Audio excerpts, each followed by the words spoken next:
പ്രളയബാധിത മേഖലയിൽ നിന്ന് രക്ഷപ്പെടാൻ ചില സംവിധാനങ്ങൾ പരിചയപ്പെടുത്തുകയാണ് കോഴിക്കോട് കുളിമാട് സ്വദേശി നാസർ.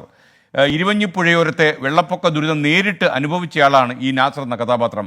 കേരളത്തിന് അത്ര പരിചിതമല്ലാത്ത വിദേശ നിർമ്മിത ഉപകരണങ്ങളാണ് നാസർ നമുക്ക് കാണിച്ചു തരുന്നത്.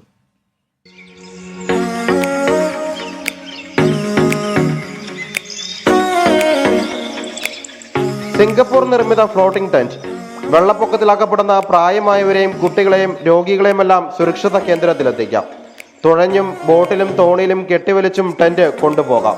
6 പേർക്ക് വരെ ഇതിൽ ഒരേ സമയം രക്ഷപ്പെടാം.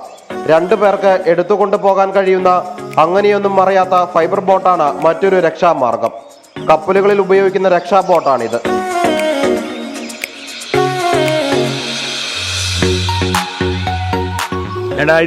ിലെ മഹാപ്രളയം ഭീകരമായ നഷ്ടമാണ് ഞങ്ങൾക്ക് ഉണ്ടാക്കിയിട്ടുള്ളത്. ഇത്തരം പ്രളയങ്ങളിൽ നമ്മളുടെ നഷ്ടത്തിൻ്റെ അളവ് എങ്ങനെ കുറക്കാം, അതോടൊപ്പം ഞങ്ങൾ ഈ പ്രദേശത്തും പ്രളയം എന്നത് ഒരു തുടർക്കഥയാണ്. ഈ പ്രദേശത്തുള്ള ആളുകൾക്കും ഒരു ആശ്വാസം കണ്ടെത്തുന്നതിനുള്ള ഉപകരണങ്ങളെയും ഉപായങ്ങളെയും കുറിച്ചുള്ള അന്വേഷണമാണ് 2018 ശേഷം നടത്തിയിട്ടുള്ളത്.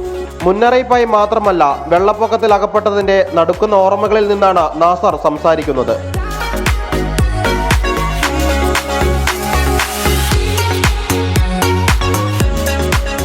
മനുഷ്യരെ മാത്രമല്ല ഇദ്ദേഹം കരുതുന്നത്.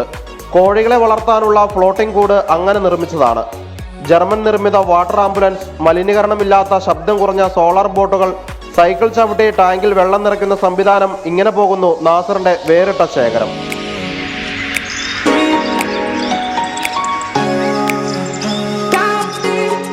നമ്മുടെ നാട്ടിൽ ഇനിയും പ്രളയമുണ്ടായാൽ പരമാവധി മനുഷ്യജീവനുകൾ രക്ഷിക്കണം.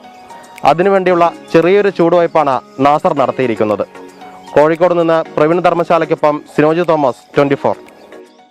നാസറിൻ്റെ ഈ ചൂടുവയ്പ്പ് വളരെ നല്ലതാണ്. ഒരു ക്രൈസിസ് മാനേജ്മെൻറ്റ് സിസ്റ്റം നമ്മുടെ നാട്ടിൽ വളർത്തിയെടുക്കേണ്ട ആവശ്യമായിരിക്കുന്നു. വളരെ കുന്നുകളിലും മലകളിലും പോലും വെള്ളപ്പൊക്കം ഉണ്ടാകുന്ന ഈ കാലത്ത് മൂന്നാറിലൊക്കെ നമുക്ക് ഓർമ്മയുണ്ടാകും. മൂന്നാറിൽ പോയിട്ടുള്ള ആളുകൾക്കറിയാം ഇവിടെയൊന്നും വെള്ളം കയറും എന്നാരും വിശ്വസിക്കില്ല. അപ്പോൾ അങ്ങനെയുള്ള സ്ഥലങ്ങളിൽ പോലും, ഹൈറേഞ്ച് മേഖലകളിൽ പോലും വെള്ളപ്പൊക്കത്തിൻ്റെ സ്വാധീനമുണ്ടായ ഒരു സാഹചര്യത്തിൽ നമുക്കൊരു ക്രൈസിസ് മാനേജ്മെൻറ്റ് ടീം സർക്കാർ തലത്തിൽ വേണം എന്ന പോലെ തന്നെ പ്രധാനമാണ് വ്യക്തികൾ ഇങ്ങനെയുള്ള ചില സ്വയം കരുതലുകൾ സ്വീകരിക്കേണ്ടത്.